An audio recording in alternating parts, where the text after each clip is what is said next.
near mint condition, the home of collected editions. That cover's so awesome. Absolute format is the best way to own this store. Time to empty those wallets and fill those shelves.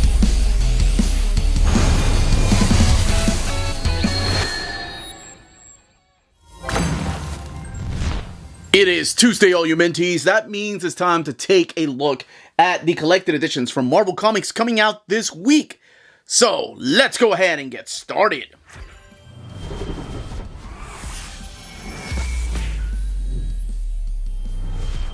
And welcome back, everybody. Before going any further, a big thank you to the folks at Marvel for sending us copies of these trade paperbacks. And welcome back, everybody. Before going any further, a big thank you to David Gabriel and the fine folks at Marvel for sending us copies of these books that are coming out this particular week. We got an Epic Collection, I think it's a new ongoing series, I hope it is, because it was a lot of fun, an adaptation, and then, of course, the latest Marvel premiere with another masterwork. As always, I leave timestamps in the description of the video so you can jump around if you're interested in one book or looking at the art. And a small reminder to please hit that like button. It goes a long way for us here on the channel. Small thing you can do, but it does mean the world to us. Yes, so go in the comment section. That's where you can find the links, or I'm sorry, the timestamps. And also, actually, no, the links to our Patreon and Spreadshop. Great ways to support the channel, and a big thank you to our patrons for making videos like this possible.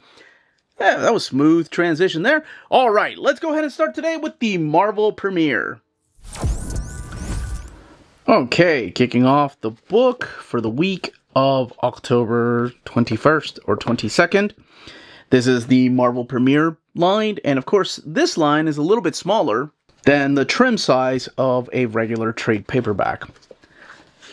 And to kind of give you an idea, it's also a little bit cheaper. These are $14.99. And most of them, I want to say like 95% of them, collect everything. The only one that hasn't yet has been the Jonathan Hickman Fantastic Four, where he himself curated the actual mapping of the book. It's really cool. Here's some praise for Old Man Logan. And here we have our credits. Mark Millar's the writer, Steve McNiven, and he's your pencil. Your inkers over here like Dexter Vines and Mark Morales, Jay Lacine. And then your colorists like Maury Hollowell, Christina Strain, and others. And then Corey Petit doing the lettering. And you do have an introduction here by Steve McNiven, looking back at just how popular this story was and how special it was. This is, of course, after working with Mark Millar on the pages of Marvel's Civil War, they came on board to do this particular book. So this was the ongoing series at the time. They had taken over, or I guess Mark Millar had taken over first from Greg Rucka. Greg Rucka had written the stories, then he did like Enemy of the State, he took a little bit of a break, and then he came back with this. Because I think in between that were the Jeff Loeb and Simone Bianchi stories. So collected in here is Wolverine 66 through 72, and Wolverine Old Man Logan Giant Size number 1. The book has 256 pages and retails for, again, $14.99.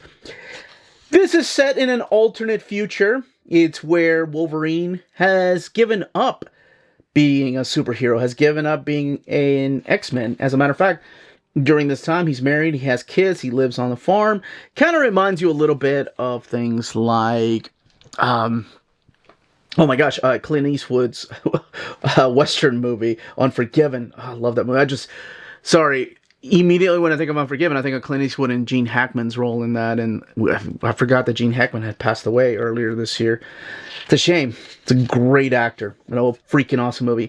Anyway, he doesn't really own this plot of land. Who really owns it are the Hulks. So it's this inbred, gamma-radiated family that are coming looking for money, and he does make a mistake. He ends up popping the claws, and that turns out to be just a little bit of a daydream that he's having. That's what the old Wolverine would have done. This new old man Wolverine just gets his butt handed to him by the Hulk family. So he's in trouble. He's in debt. He needs money. So old man Hawkeye comes in and says, look, I've got a little bit of a gig going on. I got to take something across the country. Why don't you join me in this journey and go cross country. So it becomes a road trip. This is an old man Hawkeye who is blind, and yes, that is the spider buggy. And they go across the United States of America, as you can see here, how it's mapped out. They're starting over here from Hulkland to the Kingdom of the Kingpin, Doomslayer, and then the President's Quarter. And there will be plenty of stops, and little by little, you get the hint as to what happened previously, where all the superheroes went. And, of course, what ended up happening to Wolverine? Why does he not pop the claws out? Why is he no longer a superhero?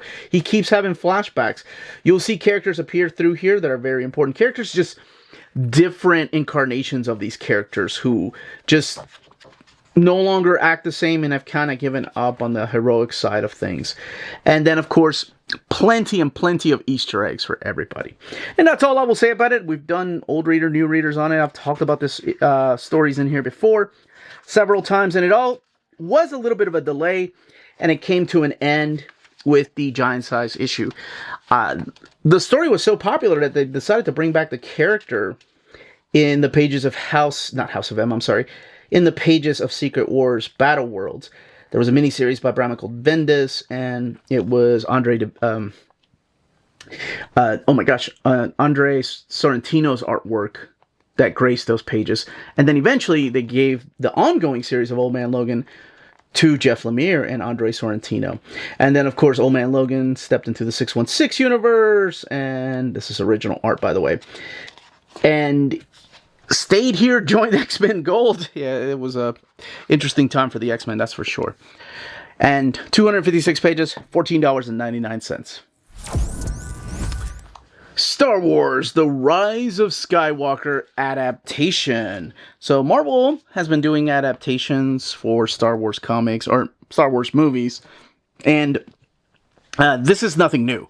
They've been doing comic adaptations since the original movies. And then, of course, Dark Horse did their own adaptations. This is The Rise of Skywalker, or Star Wars Episode 9. I don't think I need to say this, but just in case, spoilers if you haven't watched Episode 8, 7, 8, or 9. Because I am going to be talking about some important plot points, basically what happened in Episode 8, and then, of course, a little bit of what happens here in the setup for this. This is Jody Hauser writing the story. Will Sliney is doing the art. Guru FX is doing the colors, and then Travis Lanham is doing the lettering. And a majority of the covers are all done by Phil Noto. A long time ago, in a galaxy far, far away, that still hits. Man, I don't care how not excited I am for Star Wars movies. When I go to the theater, as soon as I see the scroll, or it used to be as soon as I saw the 20th Century Fox, I get too excited. But now, as soon as I see that scroll and the music kicks in, it just puts me back into that theater seat like when I was a kid. Like going to see Star Wars for the first time with my dad. And I miss those experiences. I miss going to the movies with my dad, and I miss just that kind of fun movie experience that I hope my kids are having these days whenever I take them to the movies. But anyway, Star Wars, look at that. That's awesome. And then, of course, we do have the scroll up. So here we go. What happened previously? Well, it says at the very beginning here, just like in the movie, that Kylo Ren is in search for the Phantom Emperor. So Emperor Palpatine is somewhere out there. The voices are being heard, or his voice is being heard. I remember people being upset about that in the movie. Like, how can he come back just like that? They just wrote it into a little passage. I was like, dude, we had a movie called The Clone Wars. Does it really surprise you that any character is coming back? Anyway, so yes, he is back, and he is mentoring, in a way, Kylo Ren. This is, of course, after Kylo Ren has killed Supreme Leader Snoke. So he feels kind of in the middle. Like, he already sacrificed his own father, and now he sacrificed his Supreme Leader. So where does he fit into this story?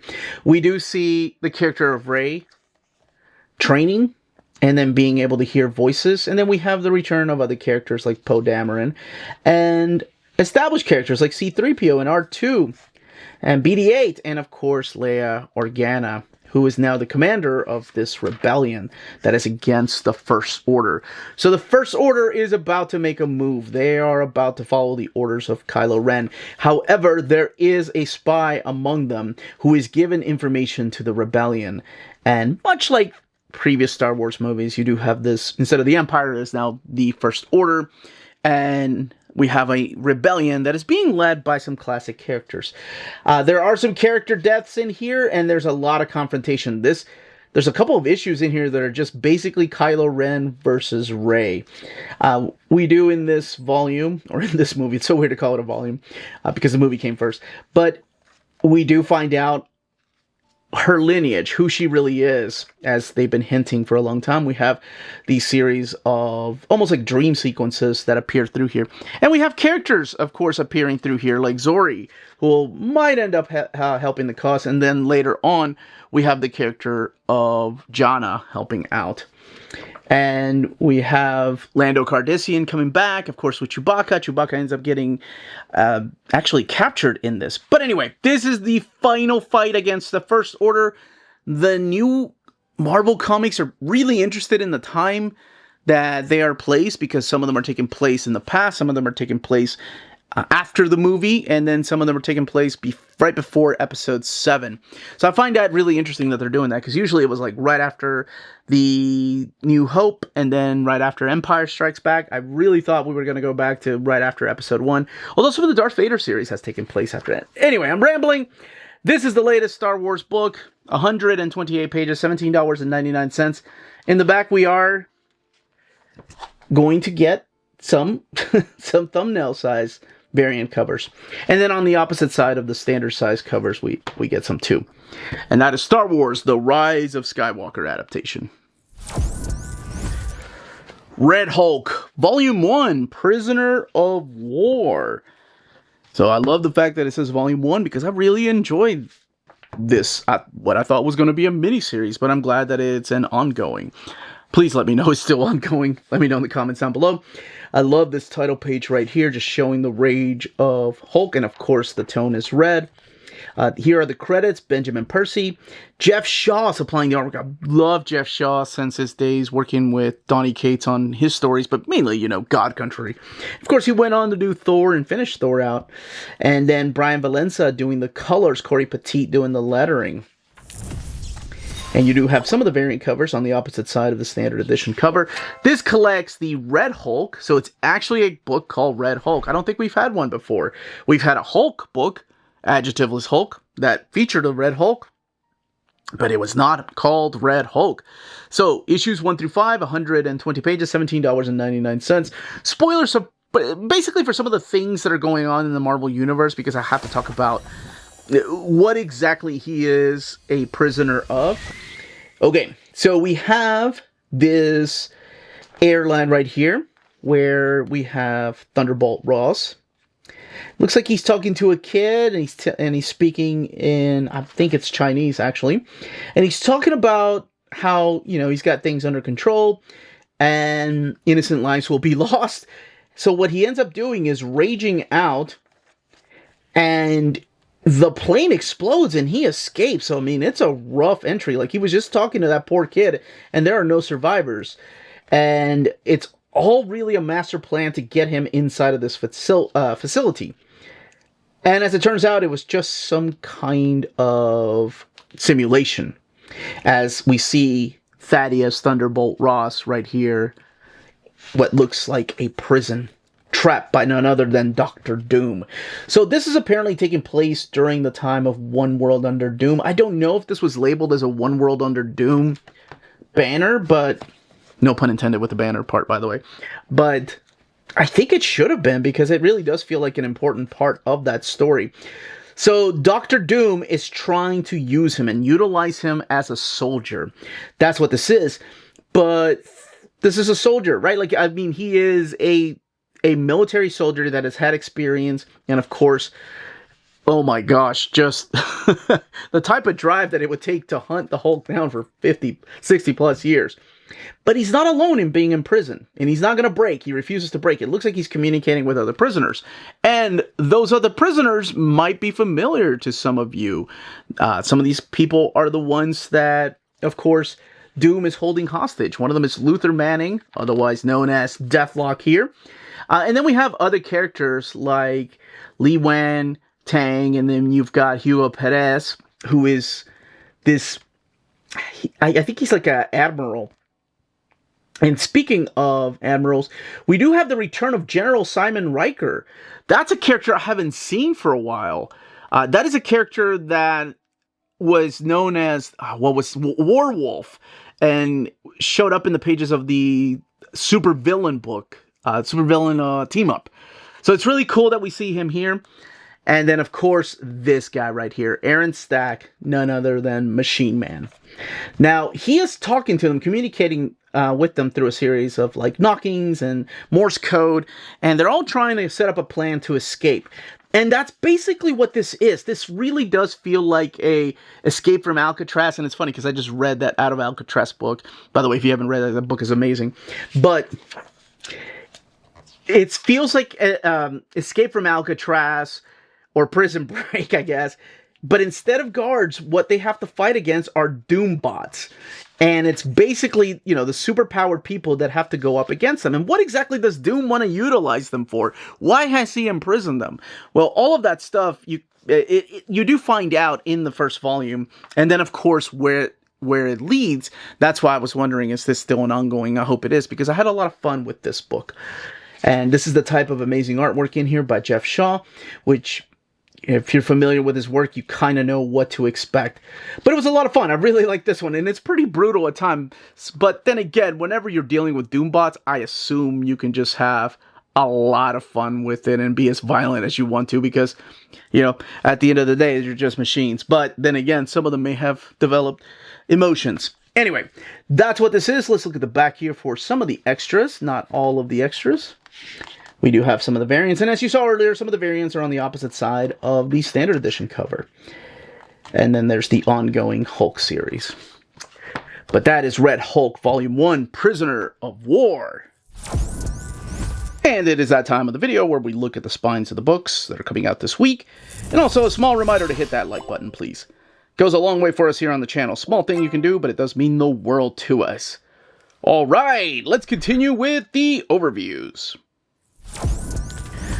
Moon Knight Epic Collection Volume 6 Scarlet Redemption 1991 to 1992. Oh yeah, baby. You already know what's going to be collected in here looking at those years. The Round Robin Saga. That's right. I think that and the Kings of Pain have to be the most collected crossovers at Marvel Comics. Has anybody done the math to figure that out? I don't care. I love those stories. Those stories are very special to me. So collected in here are Mark Spector Moon Knight, 26 through 38. Amazing Spider-Man, 353 to 358. This book has a total of 456 pages and retails for $49.99. So we do have the return of a particular character here into the life of Mark Spector. But also, J.M. DeMatteis writing the stories in here. This is Stained Glass Scarlet, a character that appeared previously in the Doug Moench run with Bill Sienkiewicz. As a matter of fact, they get Bill Sienkiewicz to come back and do the covers for this particular arc. So you have this strange woman dressed in a red cloak, calling herself the Stained Glass Scarlet that haunts the streets of Brooklyn. She's armed with a crossbow, so you think, okay, this has to be her. But she's looking for somebody named Bertrand Crawley. And then Bertrand happens to be a friend of Mark Spector. So one thing, actually not Mark Spector, sorry about that, Jake Lockley. So one of Mark Spector's, or one of Moon Knight's personalities. So one thing leads to another. They will be reunited. This is a character that has previously almost successfully taken down Moon Knight, and now she's back. But is she back on the side of the angels, or what exactly is the purpose of her? What is she trying to do with Mark Spector, and what does it mean for the Fist of Khonshu?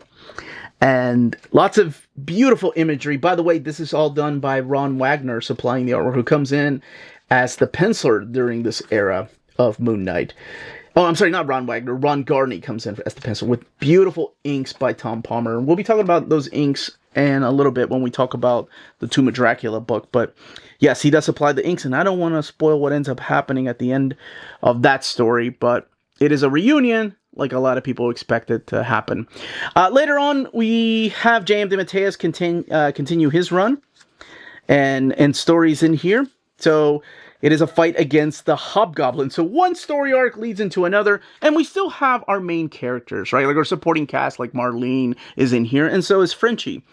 So the Hobgoblin story is, I'm not kidding, it is immediately taking place right after the previous story. And of course, right around the corner is Spider-Man. Now, this is set during the time of Spider-Man when he went to get the black costume in the Todd McFarlane adjectiveless Spider-Man comics. Remember, he had to go down to the Morlock tunnel, so he was like, I gotta get a black costume in there. I owe Mary Jane a glove. Yeah, no, that never made any sense to me either. But he does go down there. It was really just an excuse to get Todd McFarlane to draw the black costume again in the comic book. But it carried over into this story against the Hobgoblin. And I'm not going to spoil who the Hobgoblin is during this time, because that's a big part of the story. Okay, and then we have the return of Killer Shrike. So Killer Shrike comes back. He ends up robbing this casino in Atlantic City. And then everybody's connected. Frenchie gets a call. And then, of course, Frenchie gets none other than Moon Knight involved. And that leads us to the round robin. The return of the sidekick, Midnight. So Midnight, I don't know how many times I've told this story, but that's okay. In case you're new to the channel or you've never read Round Robin. Midnight was the sidekick of Moon Knight. In a particular storyline, he ended up getting left behind, thought for dead, not Moon Knight's fault. And the storyline, like, kind of, the writer forgot to go back to it. And what ended up happening was, when Chuck Dixon was off the book, the editor, Danny Fingeroth, thought, okay, maybe we should do something about this. You know, maybe we can put this storyline in a Spider-Man story. And that's what they do. So Al Milgrom comes in instead of Devin McElhinney, writing the stories of the Sidekick's Revenge. So it is all of these amazing characters at the time in the 90s that I still love to this day, like Darkhawk, Nova, Night Thrasher. You also have characters like the Punisher that end up helping him. They all team up against Midnight. And the rest of the secret organization known as the Secret Empire, because of course that's what you would call a secret organization. My boy Night Thrasher. This has also been collected in the Night or the New Warriors collections. But anyway, Jeff isn't alone because he meets this lady doctor named Lynn. So Jeff, Lynn, I think I've made that connection before. I was an adult when I made that connection, not a kid. Because I love ELO, but I don't know if I loved it as much as a kid. Let me make sure. Yeah, so it's these characters right here. Oh, and against the Wrecking Crew as well. Like Wrecking Ball ends up joining them. And then we come back to more Moon Knight action where we have the return of perhaps a sibling to the world of Moon Knight. I don't want to spoil who that sibling is, but it is a character that had appeared before. And he is causing harm to Marlene, and then, of course, Frenchie. We also have the return of the Shadow... Or no, actually, this is the first appearance of the Shadow Cabinet. So you have characters like the Sheriff and Sigmund. And what is the other guy's name? Psycho. How can I forget that one? And, of course, the Punisher. And at first, the Punisher... This, by the way, I always thought was Derek Robertson, but it is a Ron Garney cover. I love that the Punisher's shooting at the logo. At first, they're fighting. And then later on, of course, they get along. Because, hey, superheroes, right? You make a lot of mistakes here. But that's what this is, and that's how this particular Epic Collection ends. After Round Robin, though, it is Terry Cavanagh that ends up writing the character of Mark Spector. But Ron Garney stays on as the penciler for a while with Tom Palmer on inks. And actually, Terry Cavanagh is the one that ends up ending the run on Mark Spector, so taking us all the way to past, or issue number 60 will be the last one when they decide to collect that. But yes, this is the team up with the Punisher And hey, we're getting a Punisher epic, and I hope more Punisher epics later. And then in the back, not a lot of extras, but just some. And then the Epic Collection checklist. Wow, it's a lot. Again, this book has a total of 456 pages and retailing for $49.99. Last but certainly not least is the latest Marvel Masterworks, and that is the Tomb of Dracula Volume 5. Just like the rest of the Masterworks, this does have a dust jacket and printed on this faux leather look with these wonderful, almost like marble type of end sheets. And there's your title page, Volume 5. And then, of course, the credits, Marv Wolfman with Steve Englehart doing that crossover with Doctor Strange, and pencils by Gene Colan, even doing the pencils on the Doctor Strange at the time. Inks by the legendary Tom Palmer. I just talked about him on that Moon Knight book. Lettering by John Costanza and Denise Wool. And then colorist Tom Palmer, Michelle Wolfman, and Marie Severin. And the editor at the time, Marv Wolfman, pulling double duty. I wish he had written some of these introductions, though. I love Marv Wolfman. I would have loved to have seen some of the behind the scenes that he remembers. We do have an introduction from none other than Tom Palmer Jr. Not just Tom Palmer's son, but actually has had some stuff published at the Distinguished Competition. I love that they call it that down here. I've been calling it that since I was a kid when talking about DC Comics. But this is a really interesting and different type of introduction. He's basically talking about the type of different styles that went into inking and the amount of work that his father did. He does make a little bit of a joke going back to the Kevin Smith Mallrats movie and talking about tracers. So I really do feel like he, of course, understands his father's passion and the amount of work that went into the inks. Tom Palmer is regarded as one of the greatest inkers, and rightly so. And if you see some of his original art, it's absolutely stunning and gorgeous and completely missed. But he talks about, the age that he was and how long this one picture of one of the covers hung on his, I think it was above his bed. And it's the issue where the character's trying to kill his son. And he was like, oh, I hope my dad wasn't trying to send me a message. I really love that introduction. It's a different type of introduction. Collected in here is the Tomb of Dracula 41 to 55 and Doctor Strange number 14. 328 pages, retailing for $75. And as I mentioned previously in my overviews, basically the overview of the omnibus, this is mapped completely different than the omnibus. The omnibus editions puts the Dracula Lives stories in there. Over here, they're focusing mainly on the Tomb of Dracula story. So we do go back and see our characters again at the very, very first issue. And yes, that is somebody dressed up as Spider-Man. But in here, we do have the return of Blade, Quincy Harker, Rachel Van Helsing, Harold. I think his name is Harold. What is his middle name? It's Harold H. Harold. Anyway, and then, of course, Frank Drake. All talking about how they're going to destroy Dracula. But this is a little bit different, because this is when they decide, wait a second, but now we need Dracula's help so that we can defeat Dr. Sun. So that's what these next two story arcs are about getting the help of Dracula so they can defeat Dr. Sun. And again, the beautiful artwork here supplied by Gene Colan, and inked the only way that I think could have been inked, other than by himself, of course, by the phenomenal Tom Palmer. The two of them were just a different type of machine altogether, and my gosh, it's so good. So we do have the return of these characters here, and then this is very, I don't want to call it formulaic, because I really like the stories in here, because it does feel like an overall arch is going on, like something big is happening, even though it seems like it's episodic.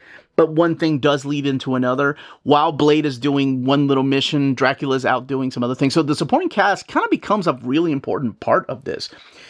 And we have here, by the way, Comic Dumb's, hey, it's a Kingdom, right? Comic Dumb's #1 Fear magazine. I love that they called it a magazine, even though it was a comic. Comic Dumb. Am I saying that right? Kingdom. Comic Dumb. Yeah, whatever. Anyway, thought it was a channel at first for some reason. Maybe that's what I should have called Near Mint Condition. Doesn't matter. this is where it gets a little trippy, because we haven't really seen a lot of connections to the rest of the Marvel Universe. We've only seen a little bit of hints, but in this volume we see a couple of things happening, and it's not just Doctor Strange. So in this story we do see Doctor Strange, also, of course, Wong and Deacon Frost. But here, Doctor Strange is looking for Wong, and then when he finds him, using the Orb of Agamotto, he ends up seeing that Wong has been bitten by a vampire. So he uses, of course, his magic spells to put Wong in this like state of suspended animation where he's not really aging, so the vampirism isn't going to kick in.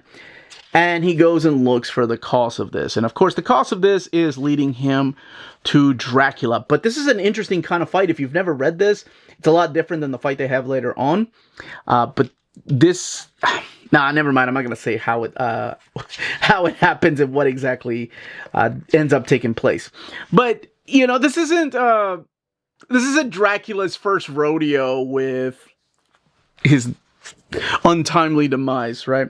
Yeah, and he's not the only character in here that ends up dying, but it's freaking Tomb of Dracula, so you know he's going to be back. They even threaten you with the death of a character in here. Now, one of the things that happens in here is we get to meet a character, I think it's in this, in the issue 45. Her name is Domini. And Domini will become the bride of Dracula, as they have this connection like no other person has had with Dracula before. Or at least he doesn't really feel it. And that's what this big story arc is about. And man, this is one of my favorite issues, so I'm so glad they put it on the cover here. This is kind of like an anthology series. We get to meet this character named Marianne, who has come to beg Dracula to just end her. And apparently they have met 3 different times. So we have flashbacks here as to the different years, like in the 1800s when they met. And then later on in 1903, when she was a little bit older, but she was still a child when they met. And then later on when they met in Rome in 1926. It is a really powerful story, and it feels more like an anthology series. And it's not the first time or the last time we're going to see things like that, but I really, really enjoy that. Now, this marriage is going to spawn off into something bigger later on, but not before we have the fight with the Silver Surfer. The Silver Surfer, of all characters, does make sense to appear in the pages of Tomb of Dracula, a horror comic, right? And I say doesn't because he's a cosmic character, but does, because when he was grounded on Earth, he had ended up fighting like Mephisto. So, you know, he has this fear of like almost the supernatural and what he can do to him and his people. But this is when they run into each other. The surfer's just, you know, flying around the sky. He ends up going to Latveria because he's searching for Shalabal, and ends up going up against Dracula because he finds out that Dracula exists. And it's a freaking awesome story that should and shouldn't be there. I don't know. I really dig it. Now, of course, this goes all the way to issue number 55. And so let's talk a little bit about that. Issue 53. So we have other Marvel characters that have appeared elsewhere.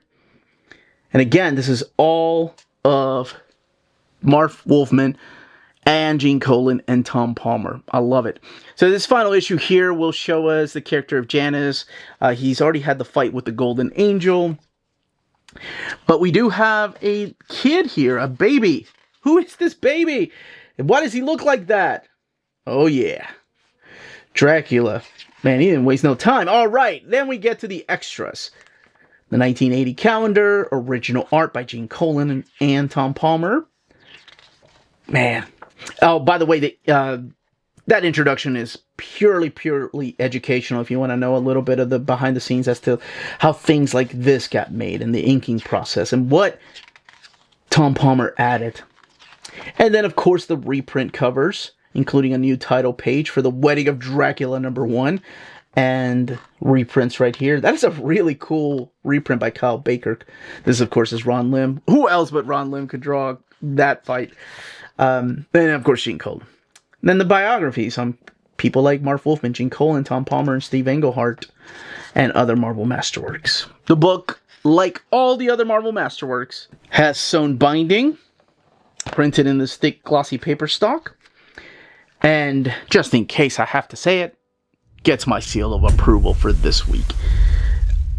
It's hard not to give this the seal of approval, but maybe it's because it's spooky season, maybe it's because I've reread some of these stories, and that issue 48 is just so freaking awesome. And it's not even the whole issue either. But if you've never read these, man, you are in for a treat, and hopefully we'll have the Omnis Volumes 2 and 3 collected one day. But for now, we've got this beautiful piece. That, as they say, is that. If you're interested in purchasing any of these books, don't forget to check out our sponsor, cheapgraphicnovels.com, your online home for graphic novels and collected editions up to 50% off cover price. They have excellent shipping and prompt and helpful service. Check out their bargain deals for up to 90% off cover price. And don't forget that CGN also takes pre-orders. That way you don't miss out on the hottest releases. And they are currently running a special promotion for you Minties. If you're a first-time customer, after receiving your order confirmation email, reply back to that email and let them know Near Mint Condition sent you their way. They will then apply a free shipping promotional credit to your next order in the US. Cheap Graphic Novels, your source for the hottest books with the kind of deep discount, quality shipping, and customer service that will keep you coming back for more. And those were the collected editions coming out this week from Marvel Comics. If you have any questions, leave your questions down below. Let me know what you're picking up in Marvel Masterworks format. Hashtag save the Masterworks. Let me know what you're picking up in Epic format, what you got already in Omnibus format, and what you're hoping one day will get an Omnibus collection. But that is it, everybody. Thank you for watching. Hit that like button on the way out. Stay healthy and safe out there. Much love.